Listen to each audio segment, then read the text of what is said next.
नाज़रीन अस्सलाम वालेकुम। पीटीआई के सरबराह इमरान खान ने मुसलसल ये तमाशा बनाया हुआ है कि हुकूमतें डिज़ाल्व करके मुल्क में इलेक्शन करवाई जाए। मतलब इलेक्शन करवाने के बाद जो इक़्तिदार है या पाकिस्तान की जो हुकूमत है वो पीटीआई के सरबराह इमरान खान के हवाले की जाए। अफसोस की बात यह है कि अभी अवाम और पाकिस्तान की जो सूरत हाल है और पाकिस्तान की जो अवाम की माशी तंग दस्ती है वो काबिल रहम है। और पाकिस्तान इस वक्त जिस दोराहे पे खड़ा है वो इंसान सिर्फ दुआ ही कर सकता है पाकिस्तान के लिए।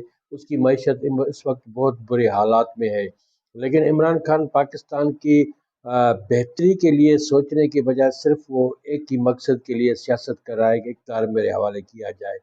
इमरान खान को पाकिस्तान का इक़्तिदार मिला, उसको मुकम्मल तौर पे इस्टेब्लिशमेंट के सारे इख्तियारात सारे साथ वो इमरान खान के था। लेकिन 4 साल में इमरान खान ने पाकिस्तान के लिए जो कुछ किया वो सब अवाम के सामने है। तो उसने पाकिस्तान की मईशत को कहाँ से किधर पहुँचा दिया। पाकिस्तान के हालात, पाकिस्तान की जो माशी सूरत हाल थी वो बद से बदतर बना दी गई। इमरान के दौरे हुकूमत में महंगाई की शुरुआत हुई, पाकिस्तान की मईशत को तबाह व बर्बाद कर दिया गया। लोगों को ये है कि कुछ लोग कहते हैं कि भाई इमरान खान ने जो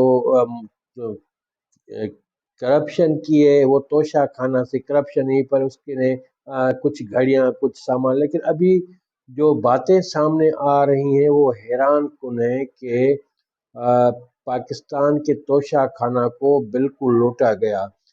इमरान खान अ, जो कहता था कि मैं ईमानदार हूँ, मैंने करप्शन नहीं करनी, और जो लोग करप्शन करके गए हैं उनका एहतसाब होगा। लेकिन अफसोस की बात यह है कि इमरान खान ने एहतसाब करने की बजाय खुद करप्शन में हाथ डबो लिए। उसकी जो वाइफ थी पिंकी पीरनी, उसने पाकिस्तान के तोशा खाना को अपने ससुराल का घर समझ के लूटा और लाखों करोड़ों रुपए के सामान वहां से उठाए गए। लेकिन अफसोस की बात यह है कि बजाय इमरान खान उस चीज़ों को गलती को महसूस करने की बजाय उसकी डिफेंस कर रहा है।